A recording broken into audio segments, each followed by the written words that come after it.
Today's question: where was 10th Governing Council meeting of Niti Aayog held అంటున్నారు.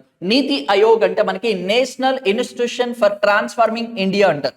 దీన్నే think tank of India అని కూడా పిలవడం అయితే జరుగుతుంది. ఒకప్పుడు planning commission and NDC national development council ఈ రెండింటి ప్లేస్ లో తీసుకువచ్చింది నీతి ఆయోగ్ అని చెప్పుకోవచ్చు. 2015వ సంవత్సరం నుంచి నీతి ఆయోగ్ అనేది ఇంప్లిమెంటేషన్ లోకి రావడం అయితే జరిగింది. దీన్నే థింక్ ట్యాంక్ అని కూడా పిలుస్తూ ఉంటారు. అయితే నీతి ఆయోగ్ కి సంబంధించి చైర్పర్సన్ గా ఎవరు ఉంటారు అంటే ప్రధానమంత్రి గారే ఉండడం అయితే జరుగుతుంది. అయితే 10th గవర్నింగ్ కౌన్సిల్ మీటింగ్ అనేది ఎక్కడ కండక్ట్ చేశారు అంటే భారత మండపంలో కండక్ట్ చేయడం అయితే జరిగింది. దీన్ని ప్రారంభించింది కూడా ఎవరు అంటే 10th గవర్నింగ్ కౌన్సిల్ మీటింగ్ వచ్చేసి నరేంద్ర మోడీ గారే ప్రారంభించడం అయితే జరిగింది. అయితే 10th గవర్నింగ్ కౌన్సిల్ యొక్క థీమ్ అని చూసుకుంటే వికసిత్ రాజ్య ఫర్ వికసిత్ భారత్ 2047 అని చెప్పేసి ఆ థీమ్ తో దీన్ని కండక్ట్ చేయడం అయితే జరిగింది. చైర్మన్ గా ప్రధానమంత్రి గారు ఉంటారు.